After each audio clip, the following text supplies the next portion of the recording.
Hi, Sal. Hello.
I see APCUG is lightened up. They allow us to turn off the waiting room now, which I just did. Really? I didn't know that. I didn't either until I just looked at the security button. They used to have it grayed out where you couldn't do it. I don't know why they've grayed out, renamed themselves. I don't know what the problem with that is. They want people to rename themselves, so I don't know why that one's grayed out. I think maybe they screwed up and they meant to do that one instead of the waiting room. Well, I'm just renaming myself. Well, hosts can do anything. This is for general participants. Oh, really? Yeah, I know it says allow participants to and then ... but it really means non-hosts or co-hosts. It's the language Zoom uses. I mean, we're all participants, but they make an exception there. So that's great. Now we don't have to let people in manually. They may change it back next week. Who knows? Life is interesting on Zoom. Yeah. I mean, I've been trying to get answers on how some of this works through APCUG. And after a number of weeks of getting no answer, I just asked a different person now, and he said he would try to get back to me this weekend. We'll see.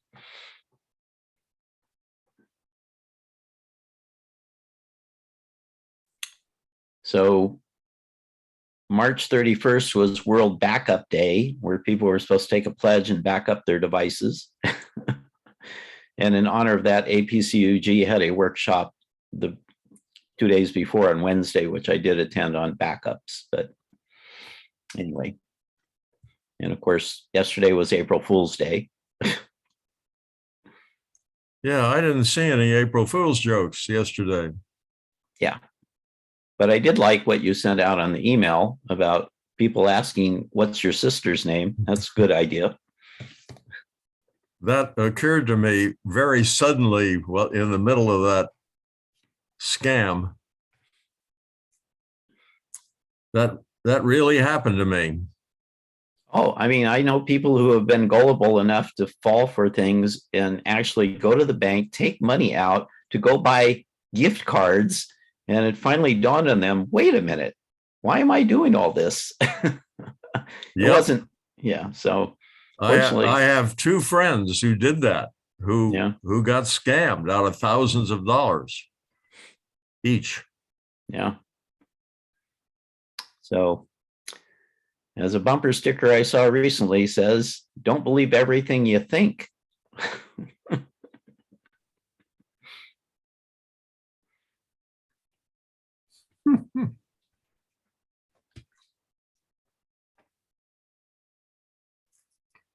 Well, this is going to be a long session today.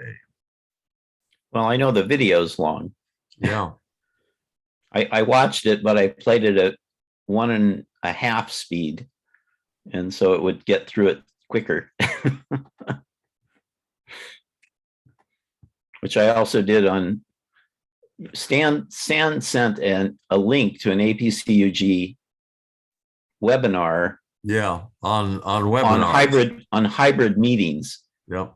And so I went and looked at it, and I'm watching it, I'm going, this is like deja vu. Oh, I actually attended that one last June because I was trying to figure out how we could maybe transition, or not just we, but other groups I help with.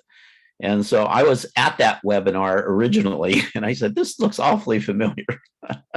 But even that one, I was playing at 1.5 or 1.25 speed just to move it along, because some people talk rather slowly and you can still understand them if you play it back on YouTube at a faster speed. Some people talk too fast, like Theo Joe, and you have to slow them down. Mm-hmm. I get automated phone systems where they say, here's your verification code, 12567. I'm going, wait a minute, I can't type that fast or hear that fast. Need to slow that down.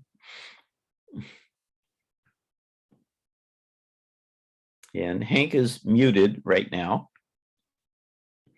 His lips are moving.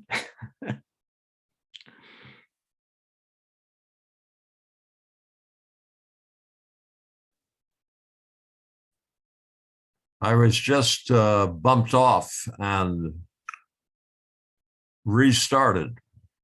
As happened last week, you said. Yeah. Mm-hmm. It seems to happen rather regularly, and I have no idea why. Do you have the ability to connect a network cable to your laptop? Does it have a port? I'm always hooked up that way. I'm not on Wi-Fi. I have an Ethernet cable. Okay, I thought you were on Wi-Fi. Never mind. Hank, Barbara Wilkinson sent you an email and a copy of me. Yeah, I just sent her the Oh, did you? Okay. I did too. the email. Should be okay.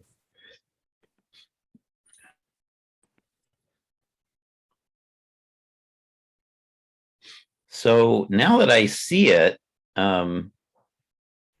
Hank, I will correct myself. It permits participants to rename themselves. It does not permit us to disable that. So it permanently allows them to. I didn't notice it was checked. It was grayed out, but I didn't notice it was already checked in the security button. So Will just renamed himself, which is how I realized that our participants can rename themselves. Yeah, and interestingly enough, when I got bumped off, I got reconnected, I think, without clicking anything. And when I came back on, I was Muted. Identified by my, I was muted, but I also, I was Hank Drayton, not AppSug. So apparently Zoom can handle momentary glitches. Who monitors the waiting room?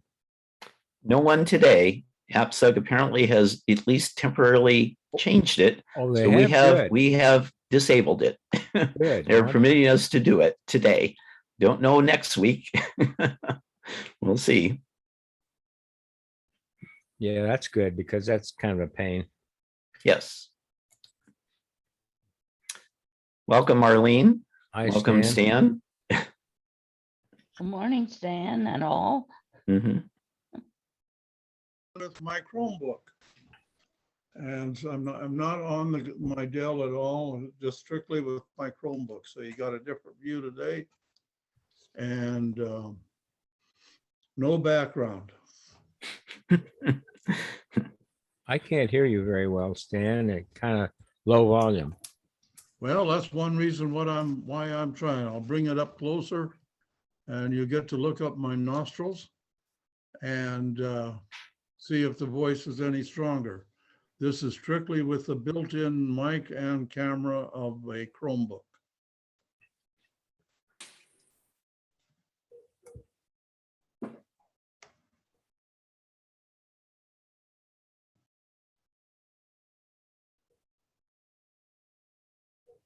How is my Welcome, volume? Alice. Pardon? I was just saying welcome. Thank you. Thank you.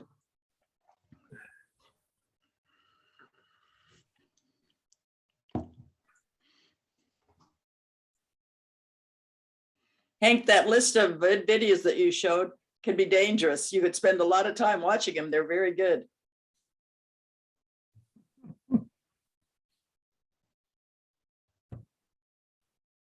We've had some B-2 bombers flying over San Diego the last couple of days. Don't know. Apparently, they're burying some admiral or somebody at the cemetery, so they're having an honorary flyover, I guess. When I was stationed on Guam in the very early 70s, the B-52s that were dropping bombs on Vietnam flew over my house every day. Yeah.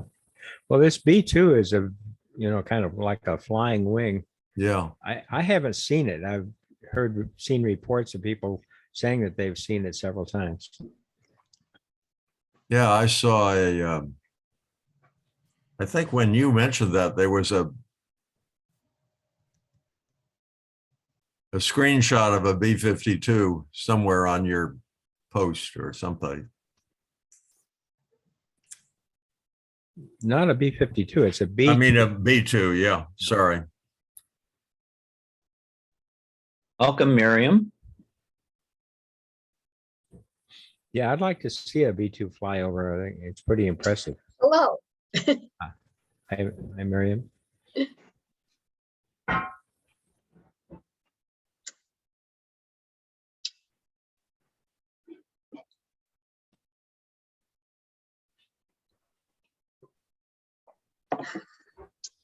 I see Dan has a Chrome box. A Chrome box. That's not a Chromebook. That's a different device. Okay. Similar operating system, though.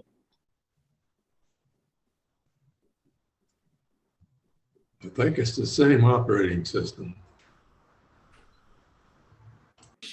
Is there anything you can do about your volume, Stan?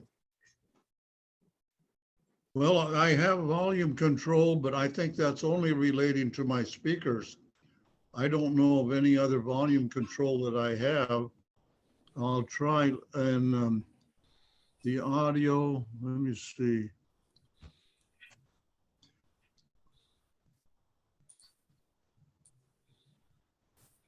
Select my internal mic. Can you still hear me? I just tapped on a button. Is that any better? No. Okay.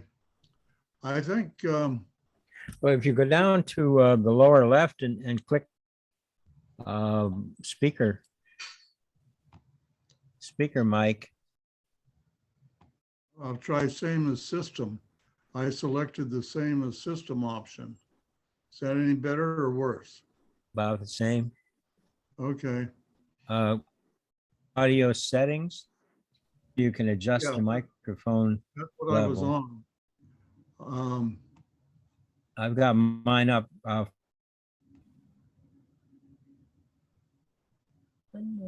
Just to clarify, Will, on a Chromebook, the Zoom client is very limited compared to what you would have on Windows or Mac. Oh, okay. I thought Chrome client would be the same. No, it's very limited. It doesn't have hardly any setting adjustments. Wow. Even if you download the Zoom app? There isn't really an equivalent for the Chrome OS. There is something called a WPA, but it has 1 out of 5-star ratings because it doesn't work well. And then there's just joining through a web browser, which anybody can do on any operating system. And that is also limited compared to an actual Zoom app installed on Windows or Mac. Wow. My Chrome box allows me to select a microphone. And it says same as system or internal microphone. I selected internal microphone. I don't know if you guys can hear me or not, but Yeah, Yeah, I hear you, can. man. Yeah, and it sounds like are you selecting that through the Chrome OS settings? No, I'm selecting by the microphone. There's a little caret right above it for the As Zoom. part of your Zoom interface. Yeah. Does it allow you to adjust the level? I don't see any way to adjust it. Let me select the system microphone, see if it changes anything. Does that change anything? No, because you probably only have one microphone anyway. Yes.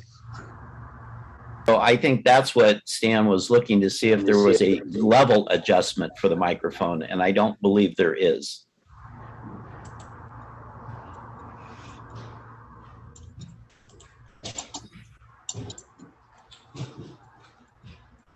I did get the closed captioning up, but there's no transcript available. But closed captioning is up and I can see that. Well, Stan, can you go back to your normal Zoom? Yes, I can. I can just turn around and face the other way and go in there. I'm experimenting with a device, namely the Chromebook, and see how effective it is. And actually, it's adequately effective for a participant in any Zoom meeting. I wouldn't recommend trying to be the host using a Chromebook, but as a guest, I'm able to contribute, and I don't have participants. I can see a list of participants. I can see the chat window, and I can share a screen, but host is disabled sharing. That's okay. I don't want to share a screen. And I can do closed captioning and get a closed captioning window. That's the only options I have on the Zoom tray area of the controls. Stanley, I know on some of the tablets, there's a little 3 dots that has more on it, and some of the controls may get collapsed into that more if there's not enough room on the bottom of the window. Well, I do have speaker view. I have gallery view and speaker view. I have settings, which gives me audio, video, accessibility, and exit full screen. I don't see the 3 dots. Okay. I get an indicator that we are recording. Mhm. Yeah, this is just on phones or small devices. If there's not enough room to put all of the controls in the bottom, they sometimes get collapsed into a more. And if you don't see it at the bottom along with participants and share screen, then you probably have all the ones that you have access to are already visible. There's no reaction button. I can't raise my hand.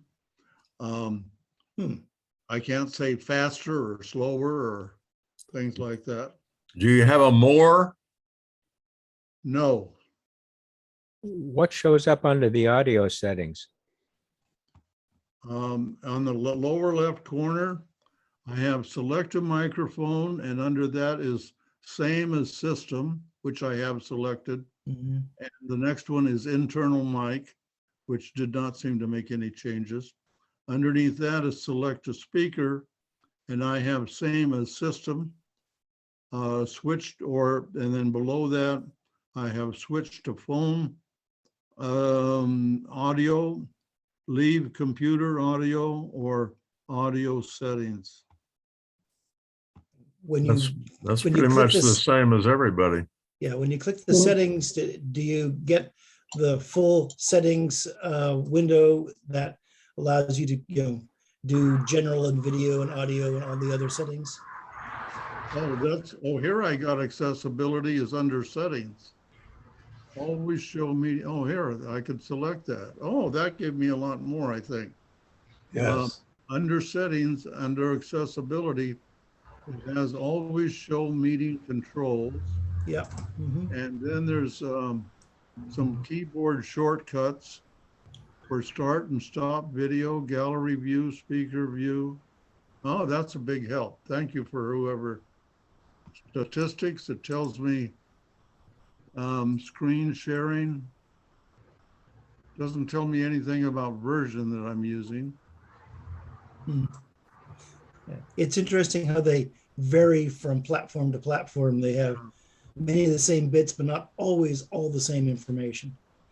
Okay. Go to statistics under settings, and I think you'll find your version. Actually, the version number is under about.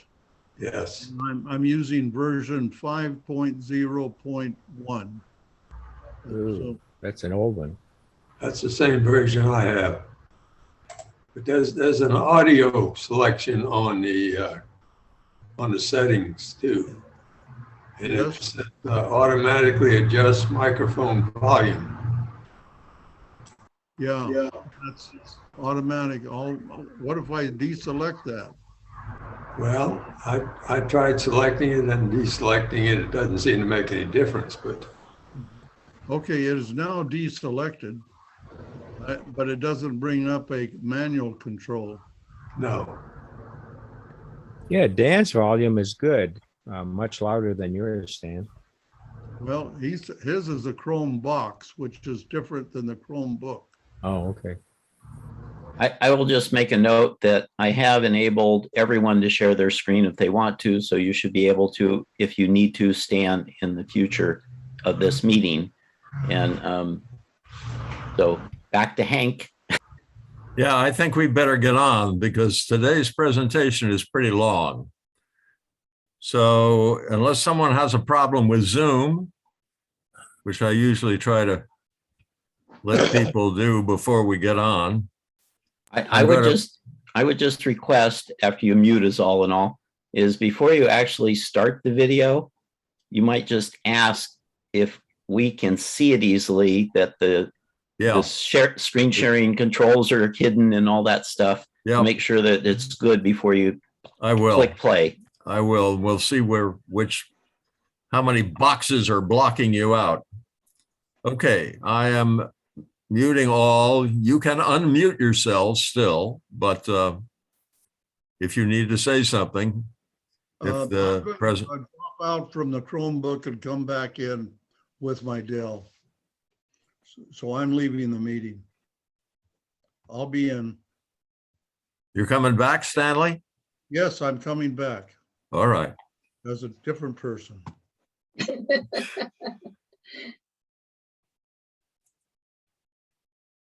All right, you're all muted now. And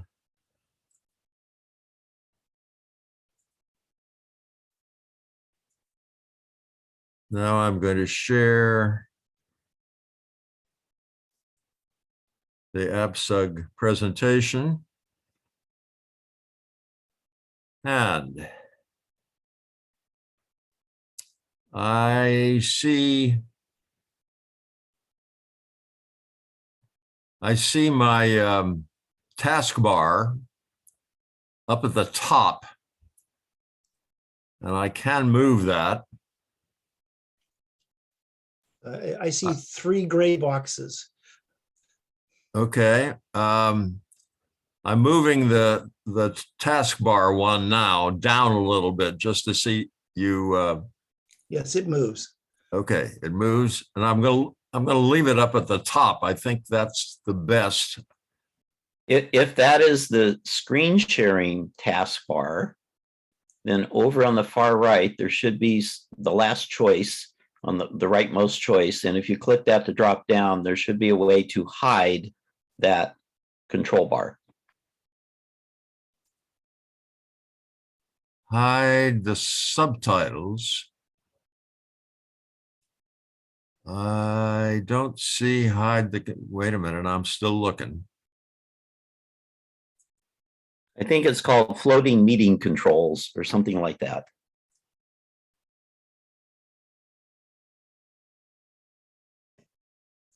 No, this has to do with pause recording, stop recording, view full transcript. There, it's It may be it's a the different more gray button. box. It's the more button, that's all.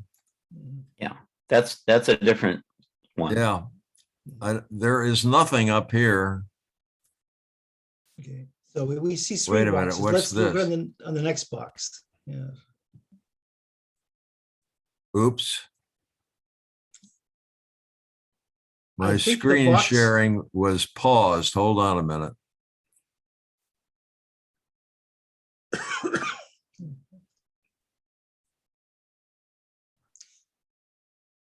I have managed to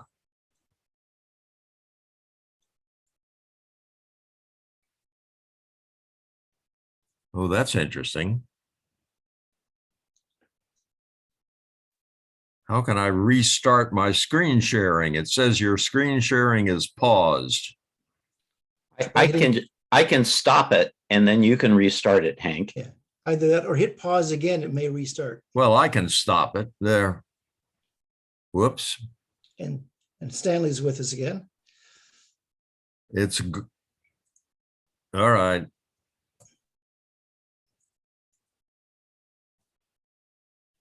Now I have managed. Here we are.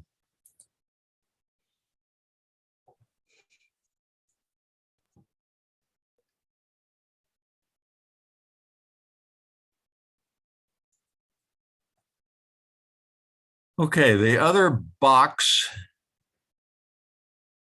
is a gray box, I guess.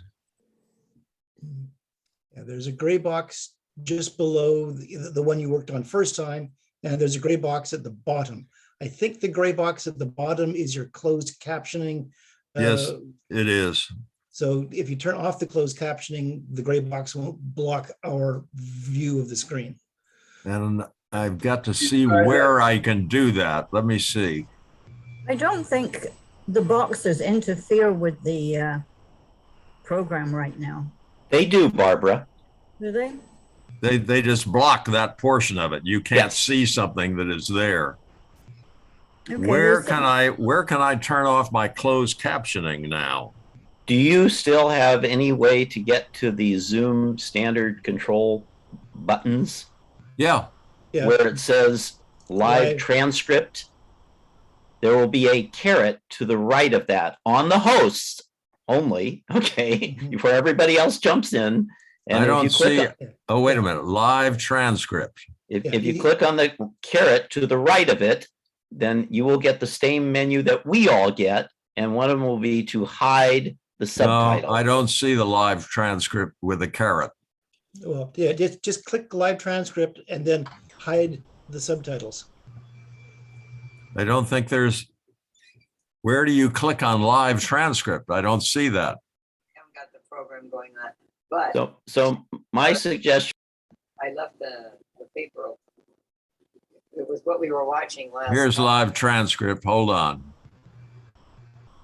Assign someone to type. Use disable auto transcription. no, No, you have to use the caret to the right of it. there is no caret to the right of the box that I am looking at. Then I'm going to suggest that you stop sharing so you can get your standard controls back where you will see that caret, and then you will hide the subtitles and then reshare your screen. Where do I see that caret? Do you see your standard controls starting on the left that says mute, Yes. stop video, etc.? You get the live transcript. On the live transcript button itself should be a caret just to the right of it. Where is So- the live transcript button? Do you have other stuff open on your screen that's perhaps shrinking what you're looking at? No. On ours, it's next to record. Ross, did you have a comment? Hold on. Let's. Yes, how about if Hank starts a quick assist with Saul so he can see what's going on? Oh, you're I not think- on Windows, I'm sorry. That's, Okay, it doesn't matter, but I think that Hank can figure it out. Just give him a moment. Maybe I can and maybe I cannot. Where do you see live transcript? So Oh. on the standard Zoom control bar, which is on the bottom of my Zoom window, you start with the microphone that says mute. You have the video, and then you keep going across. On yours, you would have security, participants, chat, share screen, record, live, transcript, reactions, and apps. Nope, don't have record, live, transcript, reaction, and apps. I have more over on the right. You Yeah, can click try the more. that. And would everyone except Saul please be quiet? And when I click more, I have live transcript as one of the options. And when I click on that, I have assigned someone to type or use a third-party closed caption service or live transcript. Wait, if I click on live transcript, no. I don't see a way to turn off live transcript. What I really want to turn off is the closed captioning at the bottom, and I don't see closed captioning. I turned it on. I saw it when I turned it on, but I don't see where to turn it off. Okay, so Hank, you did find the live transcript controls, right? I found more, and within more, I have all sorts of things like pause recording, stop recording, and one of them is live transcript. Maybe hide subtitles. Is that Yes. it? Correct. There we go. Hide subtitles. Okay, it's gone. Now go ahead and share your screen again. Yeah, I'm doing that. Okay. There we are.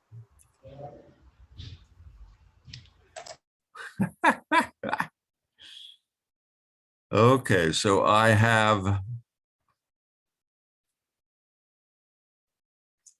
this box up at the top. Live transcription has been enabled. Who can see this transcript recording on? You should be able to dismiss that on an X near the right end. Done. Okay, I think we're ready to go. We got one more near the top, which I think are the floating controls for sharing your screen. It's my whole what I call my taskbar, mute, stop video, security, participants, chat, etc. Do you see on the right end, whatever that's called? It might be more or something. Yep. Click on that. Yep. See if there's a choice on there to hide the floating meeting controls. Yes, there is right here. Hide floating meeting controls. I wonder how I get it back. Because you just have to hit it. You just have to hit escape. Now you're good. You can start the video. If you want to make it a little bigger, that would help.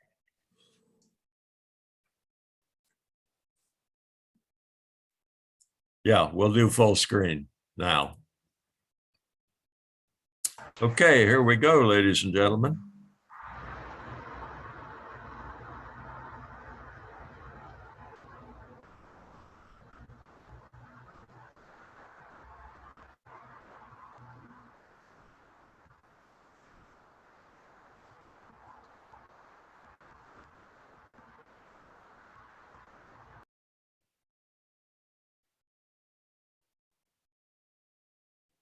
It's my pleasure to introduce John Kraut, presenter and newsletter contributor for the Potomac Area Technology and Computer Society in Virginia. John has been writing about creative uses of personal computers since the early 1980s. Now he also writes about smartphones, tablets, and digital cameras. He retired in 2021, which is this year, so welcome to the retired group.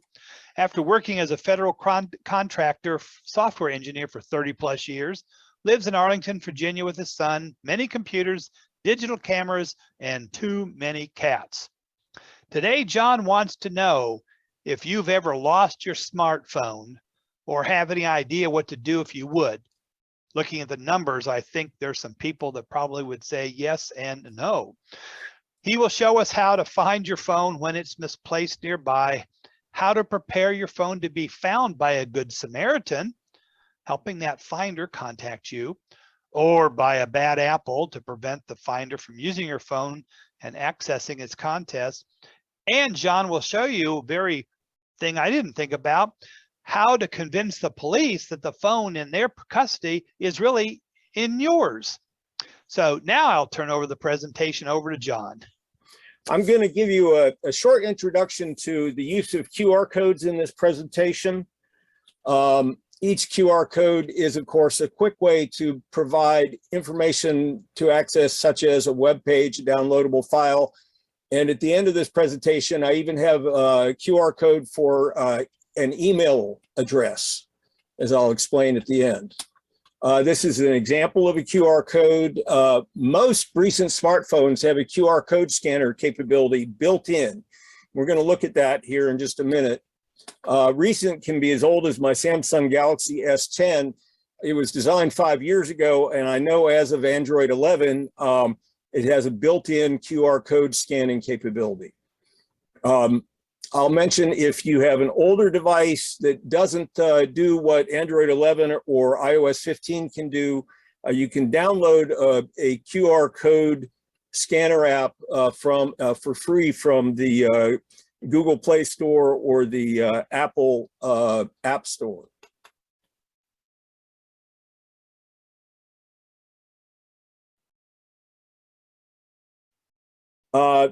Let's take a quick look at how we do this with Android 11.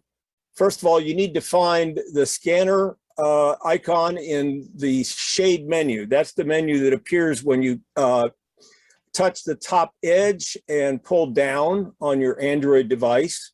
It'll appear something like what you see here.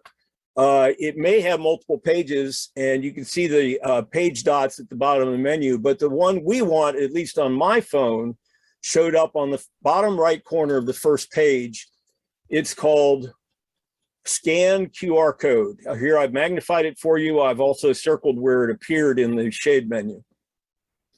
Not necessarily in that same place on your device menu, but that's what you want to find. So when you tap that, here's what happens. A Scan QR Code screen opens, like the one you see here. What you're going to do is point those white corners, swing the camera, the Android device, so the camera depicts the QR code within those white corners. And once you do that, the device will scan the QR code, and you'll see a pop-up show up, and it'll show options for the data found in the QR code. In this case, it was a web page address, and one of those options allows you to open that address in your web browser. So you just click on that, and voila, you can see whatever the website is that is identified in the QR code. Now, iOS 15. I developed these instructions using an iPhone 10 that I bought recently. I found that the camera app is configured by default to act as a QR code scanner. So you start the camera app and you point the camera at a QR code. When you do that, the QR code appears at the top. The information summary appears at the top. If it's a URL, you can tap that information at the top to open the URL in the Safari web browser on your device. And you do not need to tap the shutter button. Other QR code scanning options. I mentioned my phone, the camera app also on my phone acts as a QR code scanner. I mentioned this a while back to Bill James, who's also a presenter for AppCog, and he told me that his Samsung Galaxy S21 does not scan QR codes using the camera app, but the pull-down shade menu does allow that. Older devices, as I already mentioned, you can obtain a free QR code scanning app on the Google Play Store or the Apple App Store. And here we are. Now we're going to get into our main topic. Have you ever lost your smartphone? Well, I'm assuming that you have. I'm not really asking the question, but I'm going to tell you ways to prepare to recover it. This was updated in the last couple of weeks for Android 11 and iOS 15. Originally, when I presented it a couple of years ago, we were at Android 8 and iOS 12, I think. And now we're going to talk about why you should care about this. Maybe you've never lost your phone, but think of these two sentences. First of all, your portable device is expensive. And second, your device contains vital info belonging to you, including financial accounts. So on my personal phone, I have apps that enable credit card and debit card use through the Google Pay app, and even apps to send instructions to my bank and my stock brokerage. I sure don't want a bad apple to use any of those. For many of us, it is the central source of life's important connections to family and friends and other important people like doctors, lawyers, stockbrokers. And there are IDs and passwords for accounts in the phone as well. My phone now contains over 100 account records for my use on various websites, including the ones for my stock brokerage. So it makes sense to protect your financial resources, contacts, and accounts, and your extensive effort to centralize all that useful info in that smart device in your hands. We're going to talk about 4 scenarios. Our host, John Kennedy, alluded to these. The first one we'll talk about is you have misplaced your device. It's someplace within your control, maybe in your home, maybe in your car. So we're going to learn ways to find it. Second scenario, your device has been found by a good Samaritan. And we're going to show you some ways to help that person contact you. Third scenario, your device has been stolen by a bad apple. So one of the things we want to do is prevent access to your phone by somebody who shouldn't do that. And it turns out there's a ton of ways for bad apples to make money off of a phone that hasn't been secured. So we'll look at how to make sure yours is secure. And finally, fourth scenario, the police have recovered your phone. They differ from Good Samaritans in one critical aspect. They want to make sure they hand it to the right person because their responsibility is not just to you, but to the community as a whole. So they don't want to be embarrassed by finding out that they handed it to the wrong person when the right person shows up an hour later. So for that, we're going to find out how to prove that the phone actually does belong to you. All right, now we're going to start with what I think is probably the easiest one, the misplaced phone scenario. It's somewhere in your house or in your car, maybe covered up under some clothes or whatever. There's 2 ways to find a misplaced phone or tablet. And just by the way, all the information here will also work with Android tablets and iOS tablets, iPads. You do not need to think of this as solely being operationally valuable for phones. First of all, there are websites that allow you to view the phone's location. And they may be accurate to within, actually, I have found often to within a few feet. You can also use the same web map that shows you where your phone is to make the device make a sound. You do not need to call it. If you find yourself in a situation where all you have is a computer or another portable device that is not connected to the phone network, as long as that other device is connected to Wi-Fi or some local area network, you can use it to force the missing device to make a sound. But to make this happen, you have to prepare. And you have to do that by enabling the behavior using the settings app on your device. Now, there's actually 2 different things you have to do. But before we get into the details, if you get too close, if you get close to the phone's location and you still cannot find it, you can also use another phone to call it, or you can use a website to force it to make a sound again if you want. And of course, because of the way GPS works, it's going to show you the location on a map, but if that location happens to be in a multi-story building like my home, then it's not going to tell you which floor it's on. So you're going to have to listen carefully. the first thing you'll have to do is enable location services, which means global positioning system, GPS. Now, I emphasize this because it is potentially a privacy issue. You have to decide if the advantage of finding your phone outweighs the risk of a large company, meaning Apple or Google, tracking the phone location. I'm going to assume you're willing to allow them to do that. So now we're going to look at step by step how to enable your Android 11 phone to find it on a web map. And after that, we'll do the same thing with iOS 15. First of all, to enable location services, you open the settings app, and in that screen, you find the word location. Tap that. You're going to find a switch. You turn the switch on. The second thing you have to do to enable finding the device using a web page, you go to settings. In that page, in that screen, find biometric and security, tap on that, and then tap on find my device. And at the very top of the find my device page, you will see a switch to turn on. Turn that on, that's all, and those two steps are all you have to do.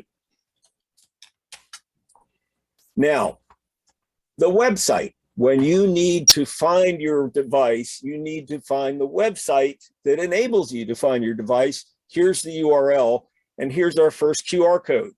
If you want to actually see an example of that web page, I'm going to show it to you in a moment. I'm going to find my own device. But if you want to actually see the web page immediately, please note that you have to use your Google account login to access the page. The QR code will be here on the screen for another couple of minutes. The map displays the last known locale of the device with an option to play sound for 5 minutes. And that sound will continue even if your device is for some reason set to be silent. However, it won't work if your device has run out of battery power. Now, when you do tell it to play the sound, what it's going to play is your default ringtone. Keep that in mind. If you use a very silent or intermittently silent ringtone, you may want to replace that with something that is a little more in your face. Okay, what I'm going to do now is do a swap into my web browser so that we can actually see an example of this. Let's see here. Show all windows. That's what I need to do.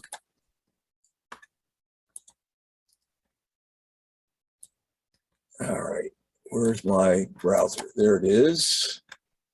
So we're going to switch to that and go over here to find my device, which is the Google screen. And here it is, and it's found my device. It's within that circle that is displayed on the screen. And as it happens, my device is sitting right next to one of my 2 microphones for this presentation. So I'm going to tell it to play the sound. Here we go.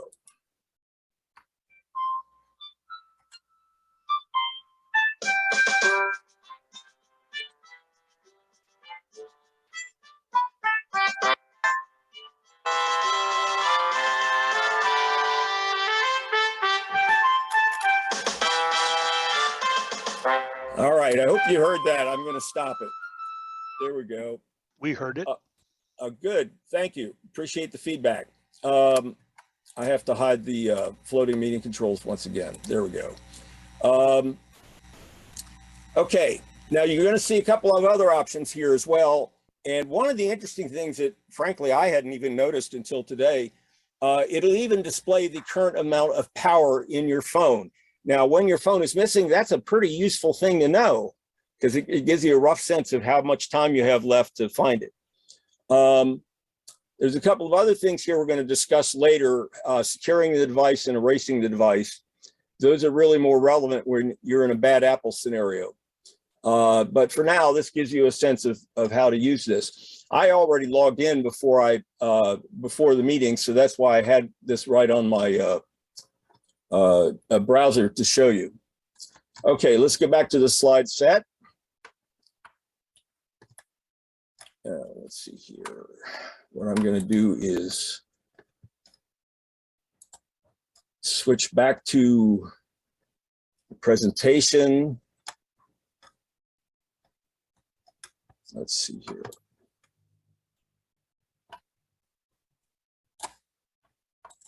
There we are. All right. So now we're going to look at how to do this on an iOS 15 iPhone.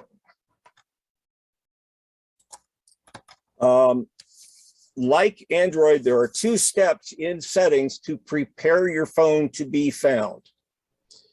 The first step is go to Settings app, tap on the privacy heading in the main screen of the Settings app, and then tap on, in the privacy screen, tap on Location Services. At the very top of the Location Services screen, there is a switch to turn on Location Services. Turn that switch on.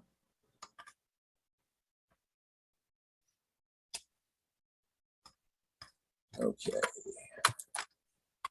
Oops, I went too far. Let me back up.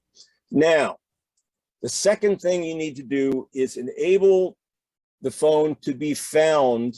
Now that Location Service is on, you need to share that with the iCloud site. So here's what you do. Again, in the Settings app, you tap on your name, which is usually at the top. Then under the page that starts with your name, you tap Find My, and then in that page, Find My iPhone. And you can see that depicted on the right here. It has a switch also at the top called Find My iPhone. Turn that switch on. Once you've done that, you're ready. And here's the website for finding iOS devices, iCloud.com find. You will need to log in with your Apple ID in order to use it. I've provided that web page address in the QR code that's displayed here, and it will display the last known locale of the device and with an option to play sound. So let's go have a listen to that. I'll switch the share once again and go back to my web browser.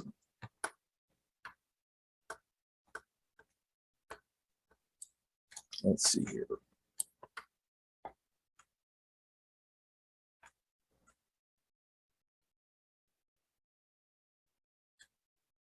There it is. Okay.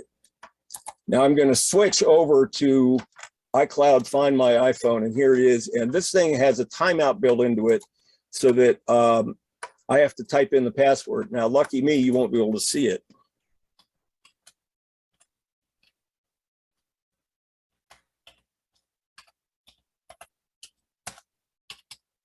I found this was a little finicky when I tested it this morning. I may have to sign in a second time. We'll find out. Now, yeah, I do. Let's see here.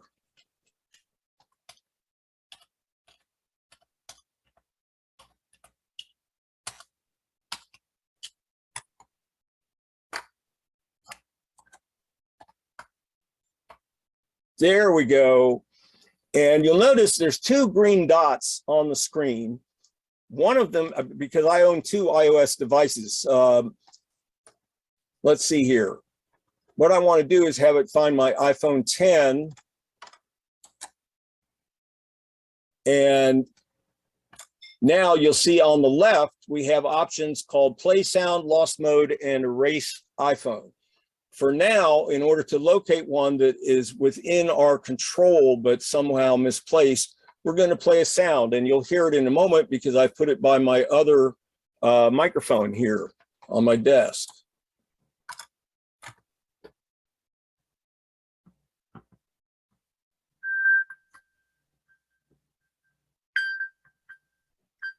We heard it. Good. Okay. Now, as I learned this morning, this also will notify me by email that that was used to find my iPhone. So that shows up on the email account associated with my Apple ID. All right. Unlike the situation on the Android phone, I have yet to find a way on the iPhone to change that tone. It doesn't appear to be the primary ringtone, but otherwise I have not yet been able to figure out how to make it a little more in your face. All right, let's switch back to the slide deck.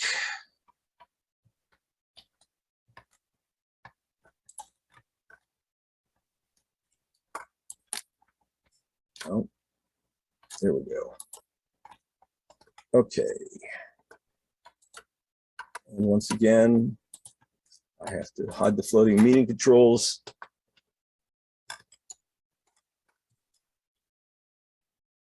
Okay, now we're going to talk about the Good Samaritan scenario.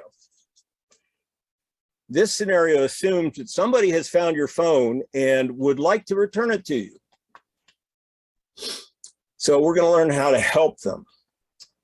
First of all, something that works even when the phone is out of battery power, you can put a physical label bearing contact info on your phone or on its case.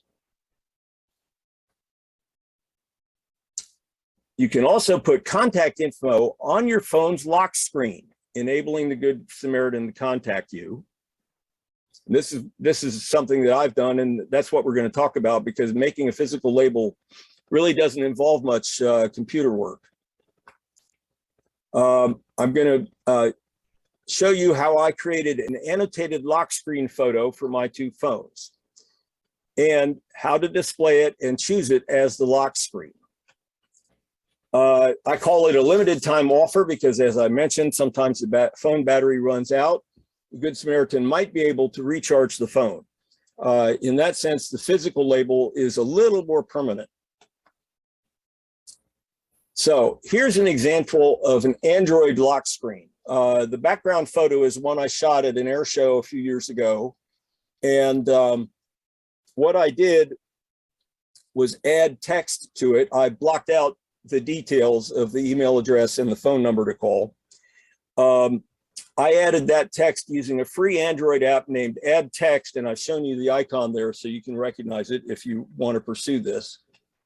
Now we're going to talk about, I'm not going to demonstrate how to add the text. There's many ways to do that, but one of them you can do entirely on your phone using an app like Add Text. But now we're going to show you how to set the lock screen. Once you have created that annotated image, how to set it as a lock screen. For starters, you open the Google Photos app. The icon looks like what you see here. And you find and display the annotated photo. Now, in that display, there's an 3 dots in the upper right corner. You tap that, and a pop-up appears like the one you see here. Now, there's a menu of actions across the top of the pop-up. It scrolls left to right.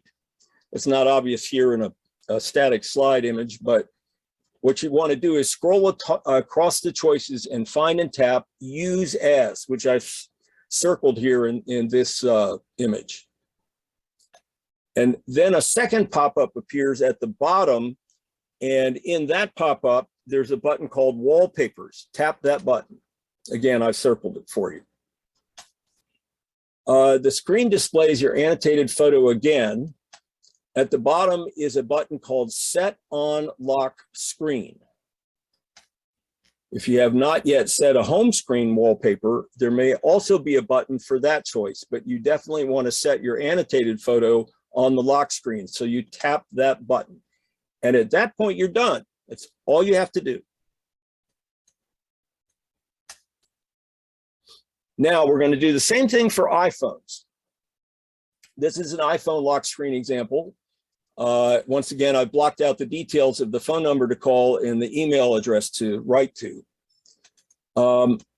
I created this using an iPhone app called Add Text, and it had a 7-day free trial. It is not a free app. If you use it after the 7th day, then you have to pay money for it. But I only needed it for this one purpose and then I deleted it.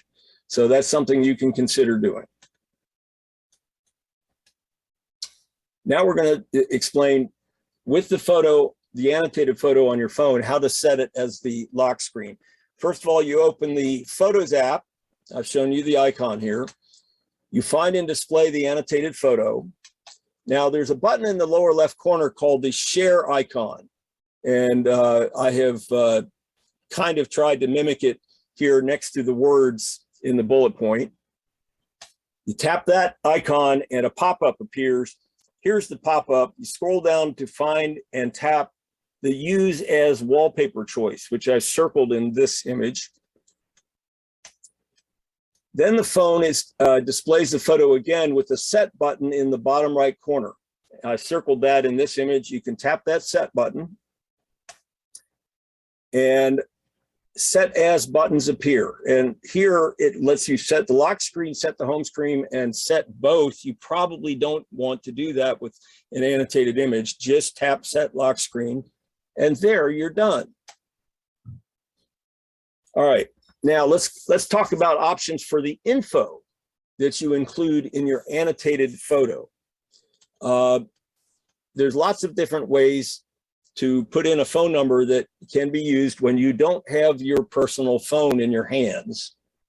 So a residential landline, if you work, an office desk phone, another smartphone, maybe your significant other has one, or maybe you have a company phone, which I did for many years. When I had my company phone, in each case on the lock screen, I put the number of my other phone, so that each one referenced the other. There's something else now that I'm retired that I'm using. It's called Google Voice. It's a free phone number, and you can use it either on your phone. You can use it in several ways, and none of them are exclusive. You can use it on your computer, on your phone, or even on a retired phone, as long as it's connected to Wi-Fi. So that's a very handy thing. For email, I suggest you use an account name, not including your own name. Use something fanciful or nonsensical that you think up. And here are a couple of suggestions of places where you can set up a free email account. Yahoo still allows you to do that, and Gmail also. So those are some options for email. All right, that's it for the Good Samaritan, at least until we get to the police scenario. For now, we're going to talk about Bad Apple, and this too involves lock screen, but in a different way. Let's talk first about why the Bad Apple wants your smartphone. Often to place calls to other countries, and those get billed to you. To access your bank and stock brokerage accounts, to hijack your IRS refund, and that's been a big deal in the past few years, by the way. To sell the phone back to you, sort of think of it as a ransom, or to sell the phone to someone else. Lots of different motivations. So the lock screen, as I mentioned, is going to be your first line of defense. You need to secure your lock screen using a passcode, your face, or your fingerprint. And you can control how the phone identifies you for unlocking the phone through this technique of securing your lock screen. Now we're going to look at how you do that on Android and what your options are. First of all, to get to that, you open the Settings app. In that screen, you tap Lock Screen, and then in the lock screen, you tap Screen Lock Type. And this is what you see here on the right. It has several different options. No security, pattern, which offers medium security, PIN, which is another slight bump up in security, and finally password, which means alphanumeric. It's not just a PIN with numbers, but it is a combination of numbers and letters. That's what I'm currently using. If you have already set your phone's password or one of these other options, you will have to enter that in order to get to this screen. In addition to the 4 that I've already mentioned, there are, I haven't described pattern. Pattern is simply a way of moving your finger around on the lock screen. But you also have options in Android 11 for face and fingerprints. Face is, of course, done through the selfie camera. Fingerprints, if your phone has a fingerprint reader built in, you will have this option in Android 11. I mentioned what pattern means. It's not very secure, so I don't recommend it. Let's look at iOS. All right. Open the Settings app. In that screen, tap Face ID and passcode, and then turn passcode on. And you can create either you can use a 6-digit numeric passcode, and you can also record your face to use instead of a numeric passcode. That is by far the more secure option. There's one other thing about that screen. After you turn passcode on, back in the Face ID and passcode screen, you need to disable all the features available when the screen is locked. So there are certain features that show up when the screen is locked, and you need to disable every one you can. I have yet to figure out how to disable the emergency phone call button, but other than that, I think you can deal with the rest of it by disabling the features. All right, and it goes without saying, you need to back up the valuable data that is on your portable device. So for Android, there's various apps exist on the Google Play Store for backing up your contacts, for instance. I use a password manager for all my account records. And the one I happen to use is Keeper Security. It's certainly not the only one available. The wonderful thing about Keeper Security is I can actually access all the data on the web, as well as on every portable device in which I've installed the app. And I've got it on both the phones as it happens. It is available for Android and iOS. In iOS 15, of course, you're probably used to backing up everything using iTunes. You can also enable iCloud backup in settings. You go to settings, you tap your name, and then tap iCloud, and that allows you to back up to the iCloud.com site. Now, let's suppose that you have figured out with high confidence that a bad apple has your phone. Maybe you see it on the map in a place you've never visited, for instance. And what can you do in that scenario? Well, let's talk about them. Going back to the web map site, we saw these options. You can secure your device. That displays a message on the lock screen that has been secured. It can now only be opened by entering your full Google ID, including both the email address and the password. There is another one that's a little more drastic. Erase the device.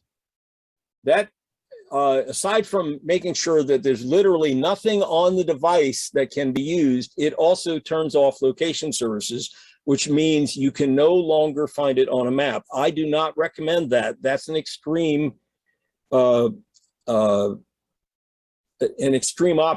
And like I say, it really only makes sense if you have another phone with the same information on it that you can activate or you have already activated.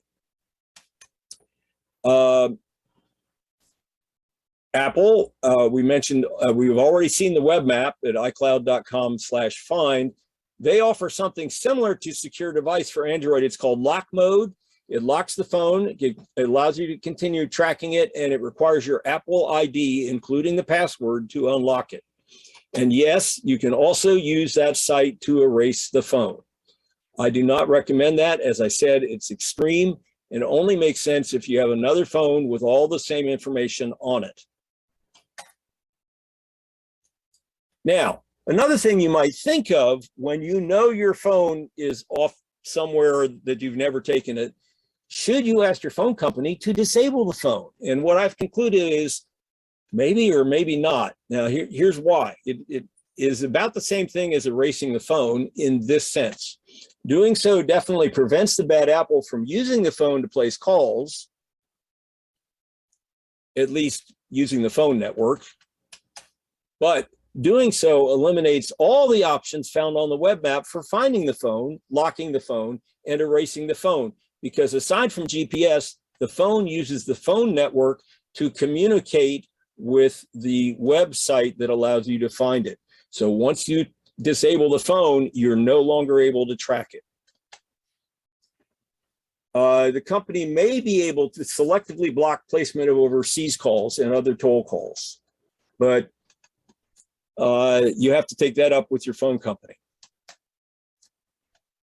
All right, that's pretty much all I've got to say about that scenario. Now we're going to come to the police. And this morning it occurred to me that I need to add a little point here.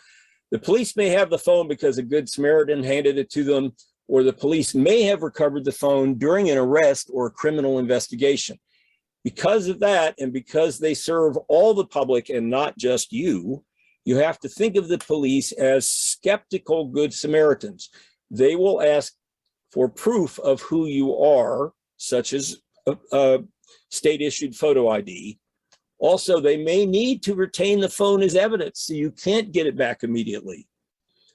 Because of the evidence need, it's a very good idea to keep a retired phone around that you could charge up and activate quickly. And I think I just said all of this, didn't I? Yes, I did. Okay. Now, how do you convince the police that the phone in their hands is yours? Well, there's a number of things you can do. You have the password, for instance, to open the lock screen. You know names in the contacts list in the phone. You have the account ID to display the location of the phone on the map website, so the police can see literally that it's in their precinct office. They already know that, but you can prove you know how to show them that. Use the web map, which is what you use to display the location, to force the phone to play a sound. Use a phone on the precinct desk to dial your phone number, and the phone rings, assuming it still has battery power. And this last point, you know the phone's serial number. Well, guess what, folks? We're almost done, but I'm going to show you how to find the serial number. All right. How to find your device serial number. It's really simple in both cases. Android 11, open the settings app, tap about phone, and you'll see your serial number. I blocked it out here because you don't need my serial number, you need yours. But you can do a screenshot of this and then copy that photo to your computer, so you have a permanent record. And in iOS 15, you go to settings, tap on the general heading, and then in general, tap on about. And again, you will see information about your phone, including the version of the OS that you're running and the serial number. Take a screenshot of that, copy it to your computer. And folks, that's it. Now I'm gonna, before I ask for questions, I'm gonna mention my next presentation. I'm doing something new called removing bloatware from Android devices on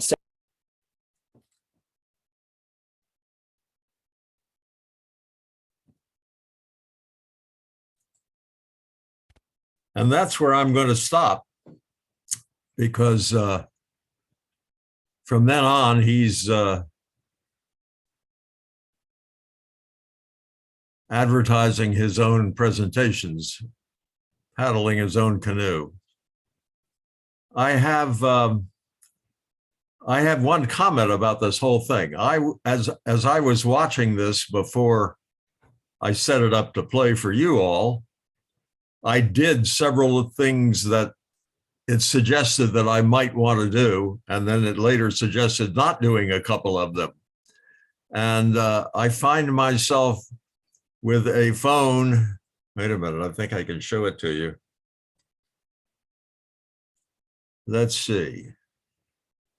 Where am I? There I am, right there.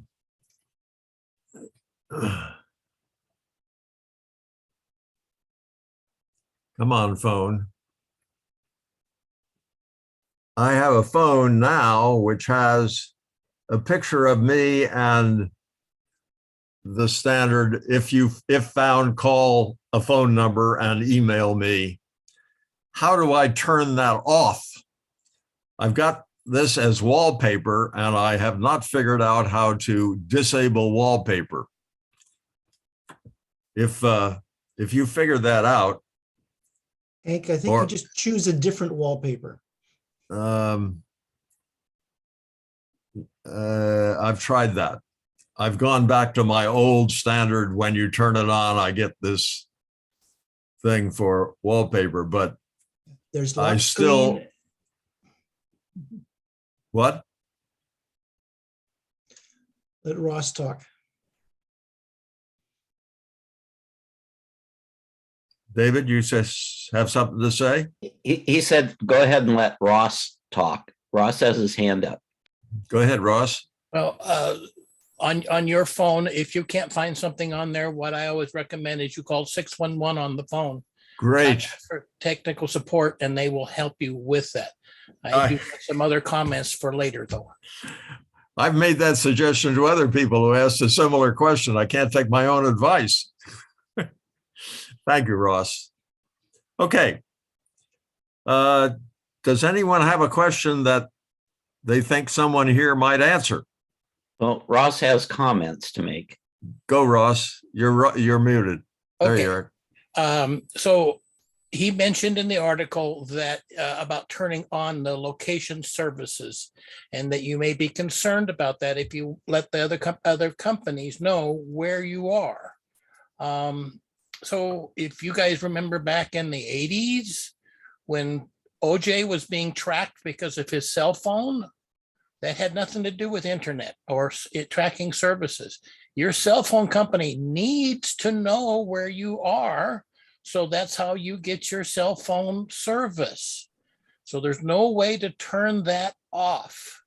They know where you are. So to say just because you don't turn on location services that you're hidden, that's not true. If you have a cell phone and it is on, the cell phone company can track where you are within those same few feet that he mentioned.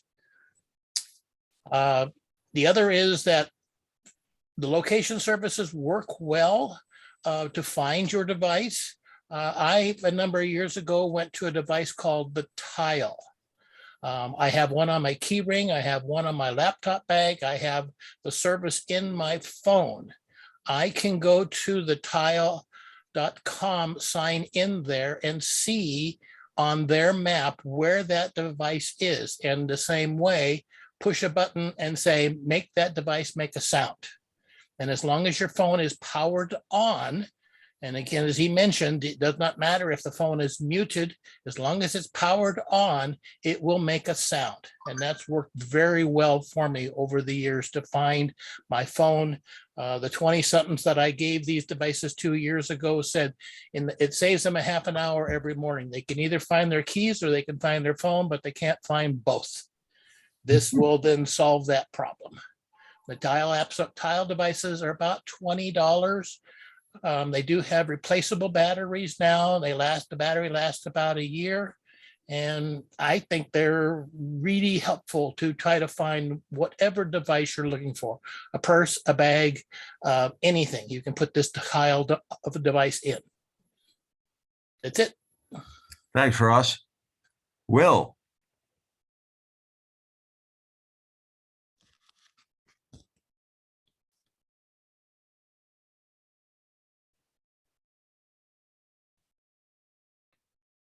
Will, I don't hear you.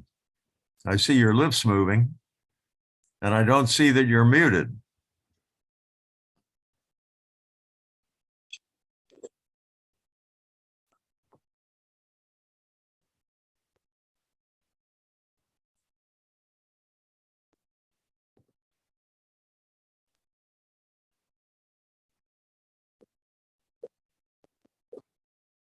Maybe you could put the question in the chat window.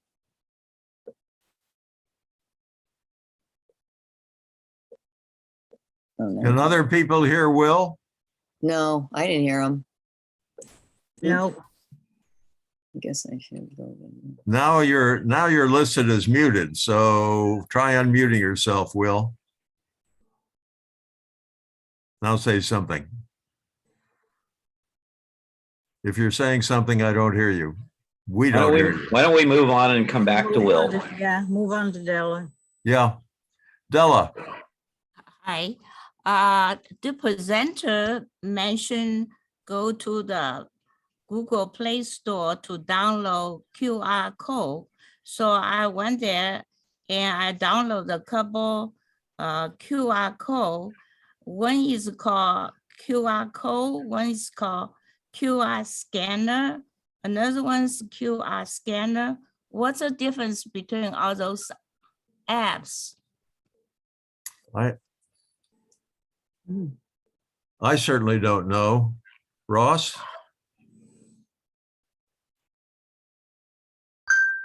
There we go. No, I don't know the difference between them. When you go to the Play Store, it talks about the different, how many times that device has been downloaded, that program has been downloaded. I was just trying to look to see which one that I use. So I would just pick one that has a high rating and a high number of downloads and give it a try. One is called QR code. The other one is called QR scanner. And So It's the there same, are it's the same differences. function. Yeah. It's a way that you can point your camera at the QR code, have it read, and it will open up to a web page. Okay, all right, thank you. Okay, Patricia. Yes, I just had a question for Ross, and he was talking about these tile things. Maybe I missed it, but is that something that you get off of Amazon, or where, go to Best Buy, or what do you do? Where do you get these things? So if you go to thetileapp.com, I think it is, or just the tile, let me look it up on here. It's a way you buy these devices. So the tileapp.com. You just Google the tile, right, Ross? He's muted again. Just give him a minute. Everybody take a break.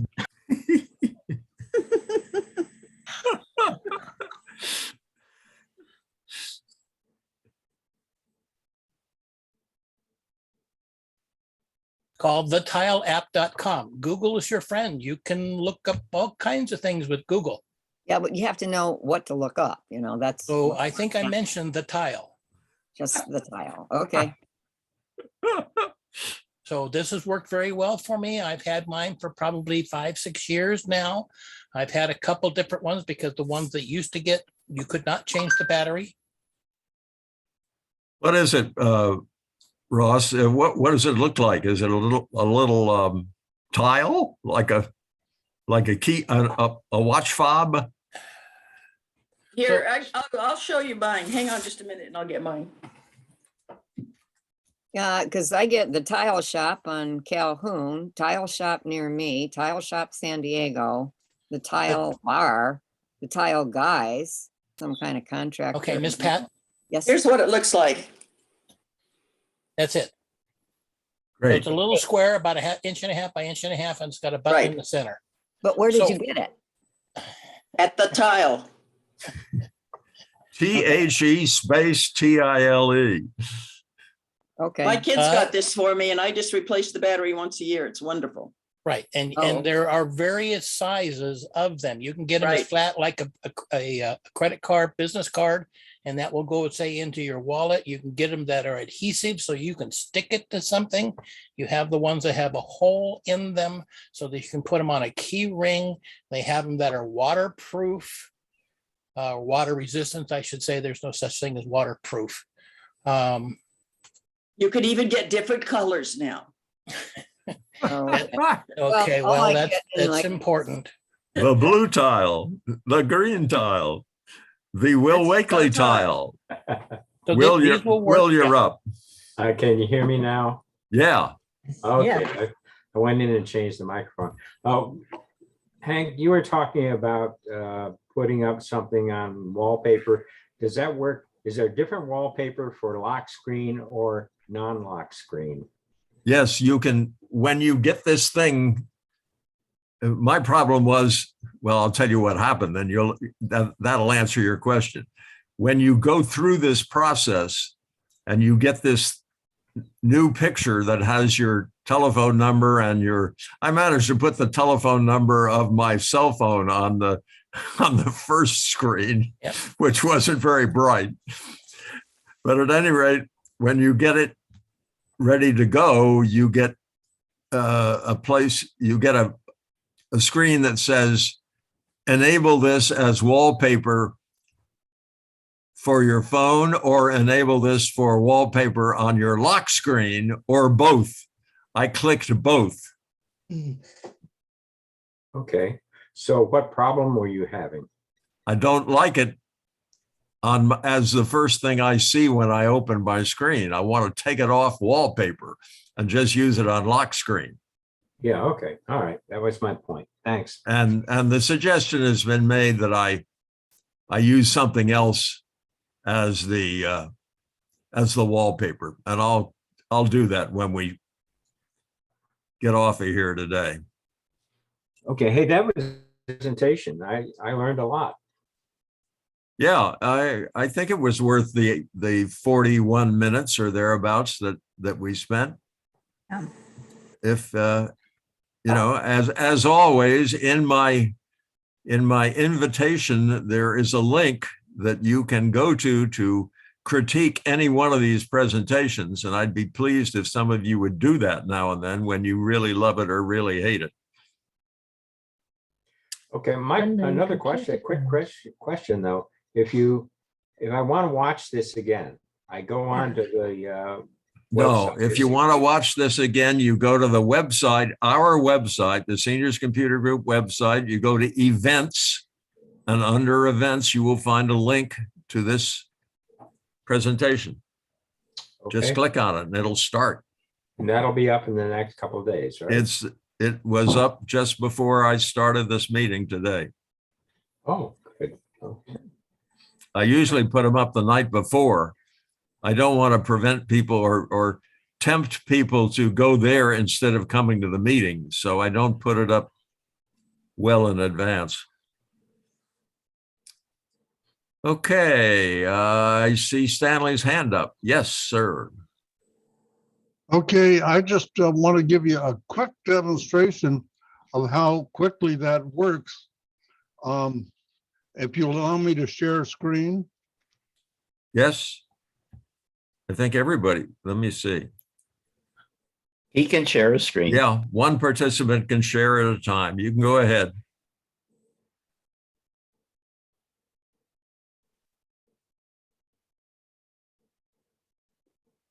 You're muted, Stan. Okay. And here comes. You're muted again.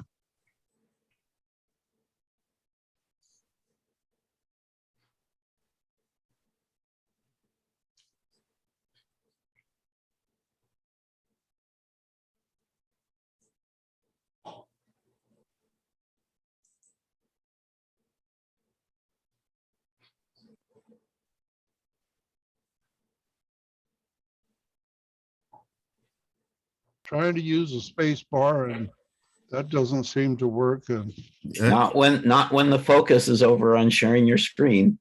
The space bar just temporarily mutes it. As soon as you let go of it, there you go. It closes it again. Got to hold the space bar Okay. down. Wait a minute. No, where's the unmute? Lower left of the screen. Stan's talking. Well,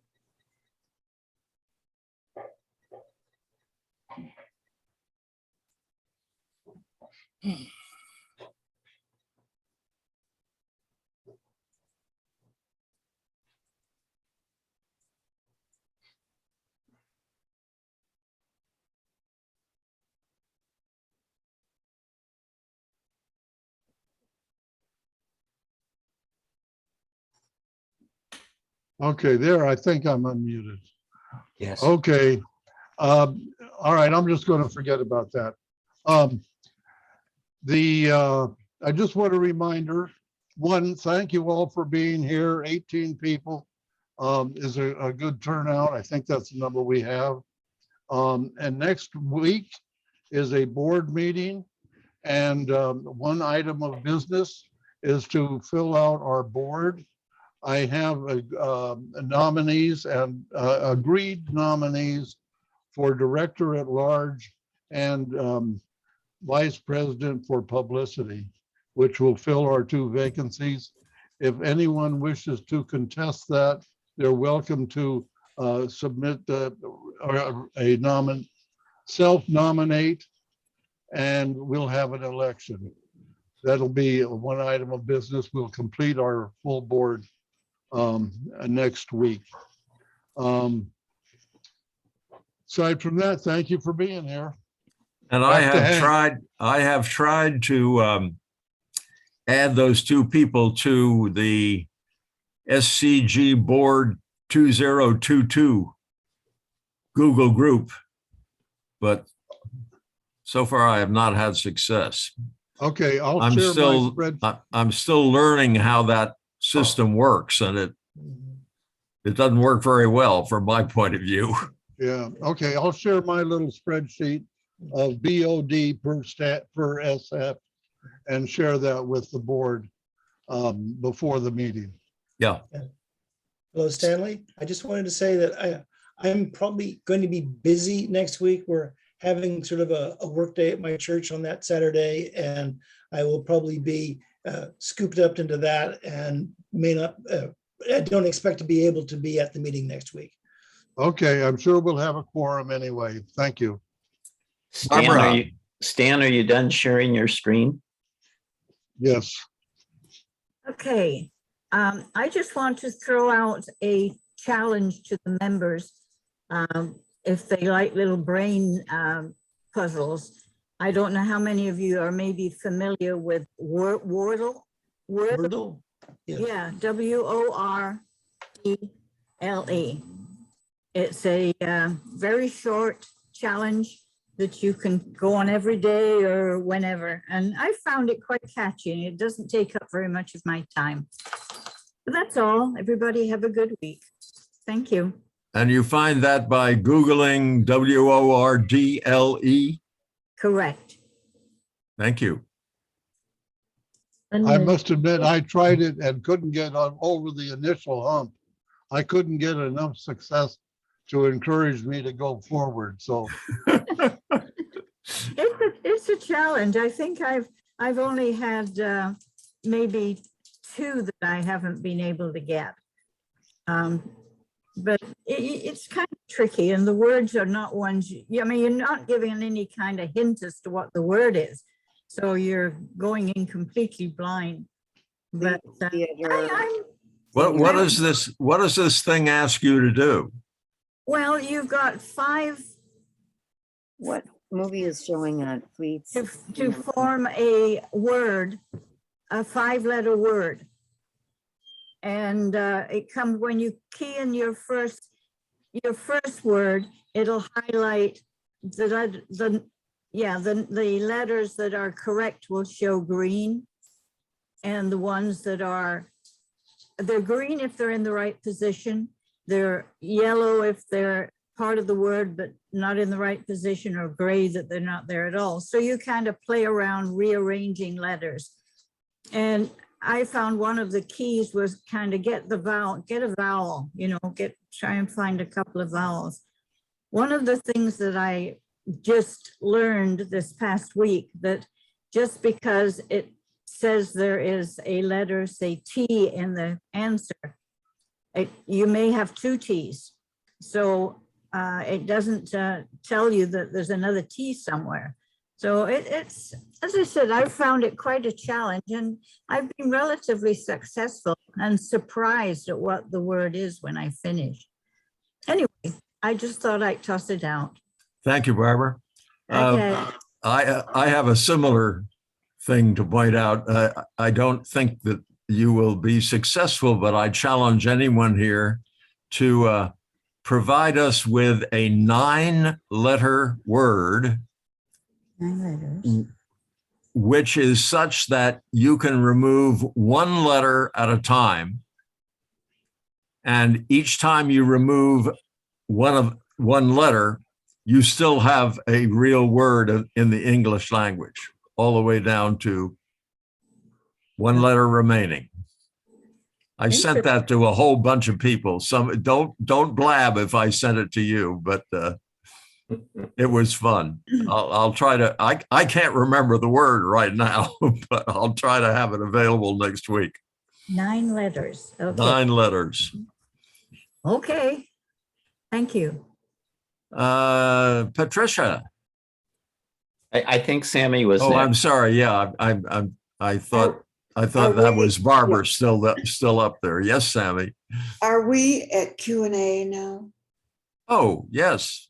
Yes, okay. Well, wait, yes, I think so. Unless, Patricia, you have a question about the presentation. No, I was gonna throw something out there. No. Okay, Sammy, you're up. Yes, I wonder if we could do a presentation on screenshots. Screenshots? Yes, screenshots. How to do screenshots? Mm-hmm. Yeah, I probably, wait a minute. Let me write myself a note. I can probably do that myself or find one on YouTube. Ross was waving his hand. So Sammy uses a Mac, so it needs to include that, sir. Oh, Okay. yes, yeah, Parenthesis Mac. thank you. Mac screenshots.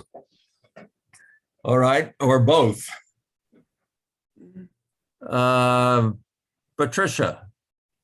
Oh, since we were, am I muted? Okay, well, since we were sharing stuff, I thought I'd share the first Monday of the month at Fleet's Space Theater is Senior Monday. And so for $10, you get to see a movie and you get a lecture at 10:30.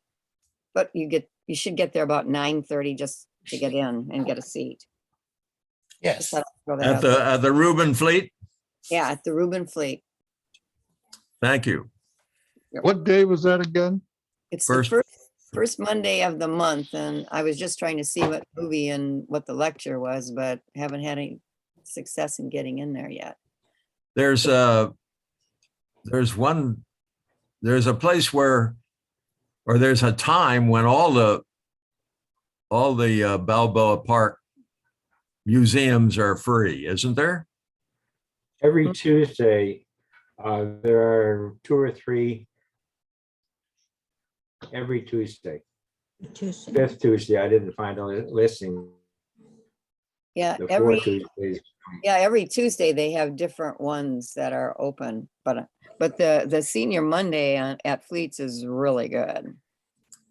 Okay, And is that the Barbara. first Monday? Yeah, I haven't checked into doing this myself yet, but since Sammy brought up about taking screenshots, I'd like to find out how to get a shot from a photo from my Android phone and transfer it over to my computer so that I can attach it to things. I think I can tell you kind of right off now, because I do this all the time. You go to gallery, which is where all your Android pictures are. And when you get to the particular picture, one of the options is share. And when you click share, one of the options is email. And if you click that one and then send, you will send that photo by email to yourself on your own computer, if that's what you want to do. That's what I do. Okay. And then once I've done that, it arrives as an attachment to that email, and I can do what I do with any attachment that arrives as an attachment. I can save it on my email, or I can forward it, or whatever. Okay. Okay, thank you. Give that a try. I think Ross wants to make a comment related to that. Where's Ross? Ross, there you are with your hand out in front of your face. Go, Ross. Okay, so for many years now, Google has had on Android devices, and it's called Google Photos. Right. Enable that on your phone.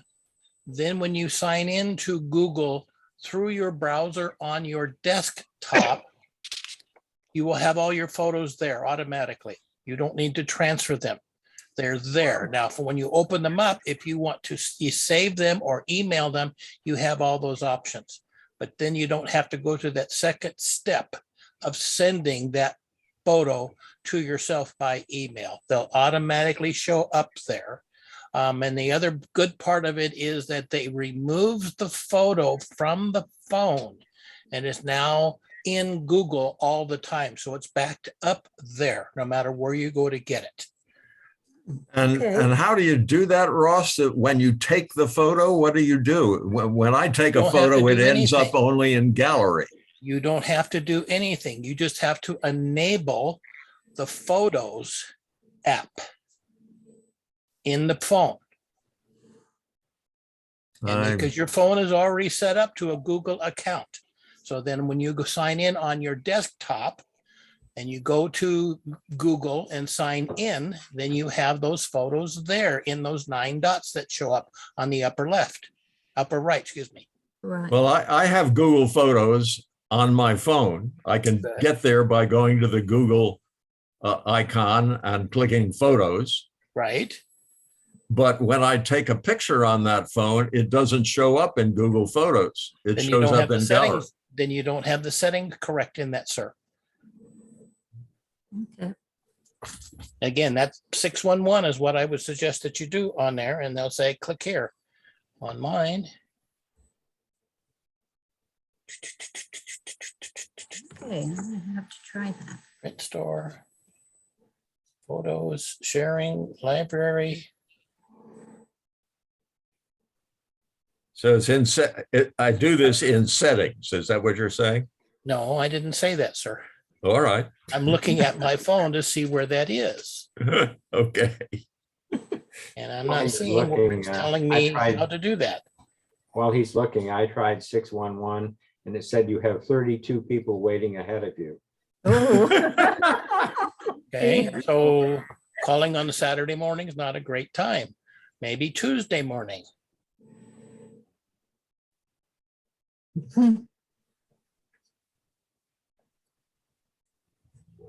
Well, I would Google for it and say, how do I set it up so it automatically syncs? Yeah. Because by default, it probably doesn't. I'm gonna move on to other questions. Is that all right, Ross? Fine with me. Yep. Will? Yeah, they were talking about Android 11. Yeah. I assume I can check on my phone and find out what version of Android I have. And then how do I, if I don't have 11, how do I update? I assume there's something on there that is intuitive. I think it depends on the model of your phone, doesn't it? So under the settings, and I go down to about the phone.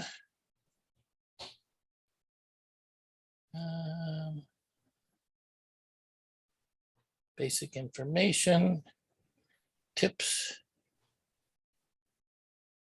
system. Okay, so on my Pixel 5, when I go to settings and go down to the list to system, then in there is a system update. Okay. And it's thank you, offering Ross. to me to upgrade to version 12. Now, depending on the phone and the vintage of the phone, you may or may not be able to get that update. Hold on. I'm in settings. I'm scrolling up and down and I don't see what you said. What do I look for? Okay. Oh, in my- about phone. Yes, yes, I do. No. Above that, it should say system. That's what mine says. I don't think so. Above that, it Are you says help. saying what my phone says? On my phone, when I go to settings, the thing at the bottom is about phone. And there's above it, there's help. Unknown computer found. Okay, so I understand what you're saying, sir. I'm just telling you on my Pixel 5a that it on the bottom, it's tips and support. The next one up is about phone. And then one above that is system. And in there is where it gives me the opportunity to update my system. You may need to Google for saying, oh, you have Android phone number X, and how do I do an update for that? And I have an old phone, and it stopped updating several versions of Android ago. Yep. So, yep. Can you force it to upgrade? Not I guess unless if your phone won't accept it, then it won't do it. You have to buy a new phone. Yeah. All right. By the way, I like that suggestion of writing down the serial number and keeping it separate so you can identify your phone if you have to. That was a good suggestion. I hadn't thought of it before. Well, just in case anybody else gets stuck the way I did, I kept poking at things. And eventually I got to a place where it said, looking for something else, ? And under that was software up to date. And I tapped on that and it says, you're all set. So thank you, Ross. I got there, even though nowhere near the way you did. Okay, so, but that may be that you're at version 9.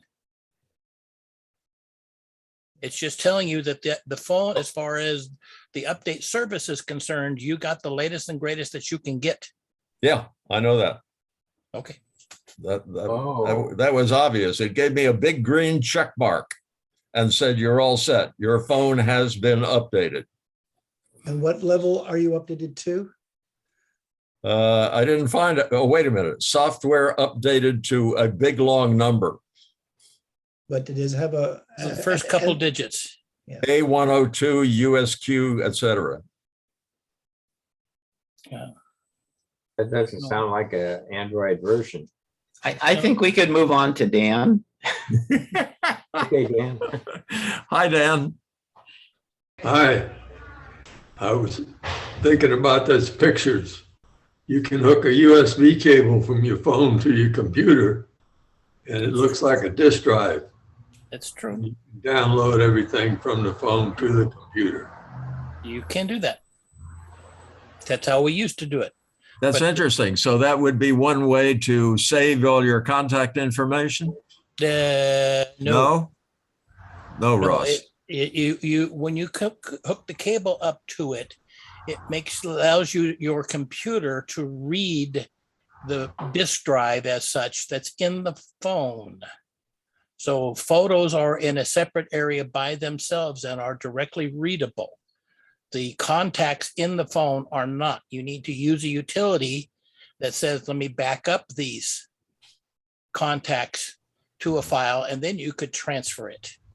I use Outlook, and in Outlook, I have all my contacts there. So then I can run Outlook on my phone and Outlook on my desktop, and it synchronizes all the mail, the contacts, the calendar, everything. If you don't use Outlook, then you have to use individual programs for calendar, contacts, and mail. And each one requires a different backup procedure. So you get that information off the phone into the cloud, then back down to your computer. Outlook is free for all phones and portable devices like iPads, not desktops, not laptops. Interesting. I don't see any more hands. Here's one. Here's one. Ross, you were not on last week, and I have a problem with Outlook calendar in that I can bring up the calendar on Outlook, and then I try to print it. And what prints out is not what I see on the screen. And I'm trying to print out a full month with all the appointments that are on it, and that shows up on the screen. But when I go to print, very often just a blank calendar comes out, or sometimes just 2 or 3 of the appointments come out on the printout. Am I missing something? Obviously I am. Well, so you want to print out a week or a month? A month. Okay, so I see that here on my screen here. And if I go over here to File and Print, and it's asking me what I want to print monthly, I see the calendar right there for April. And then it offers which printer I go to.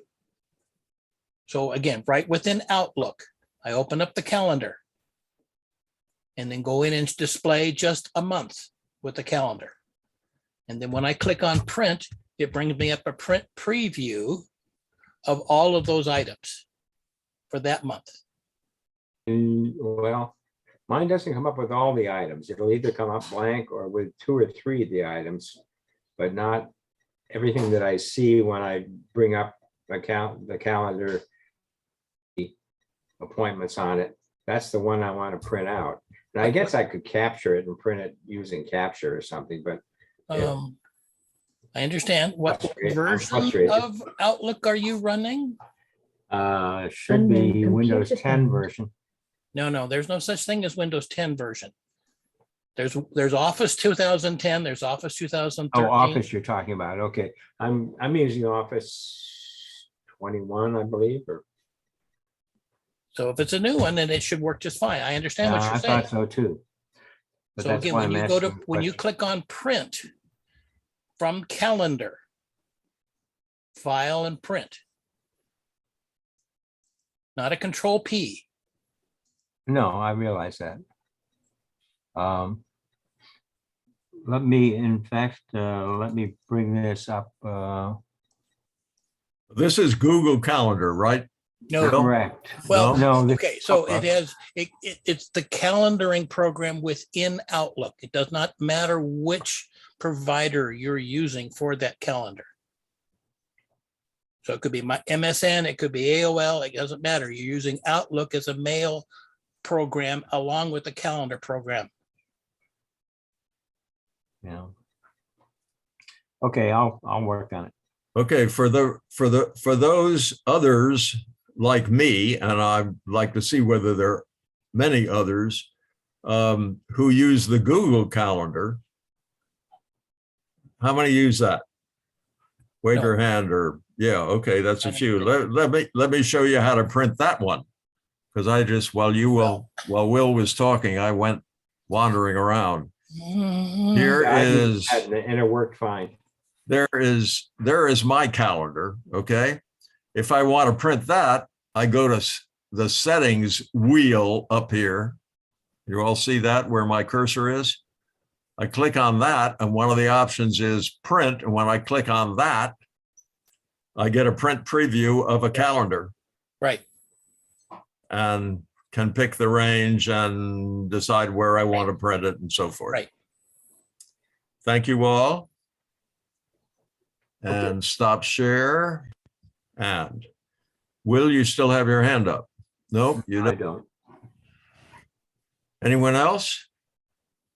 It's been a long session here today, but it must have been valuable. Yes, Patricia.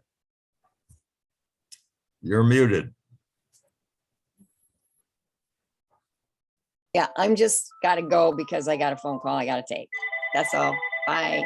Thanks. Bye. If we can hear your phone. I Okay, know. well, we're all going to go because I'm going to turn this off for the week, and we'll see you all next week, or all of you who wish to go to the board meeting. Okay, have a good week, folks. And aloha from Hawaii.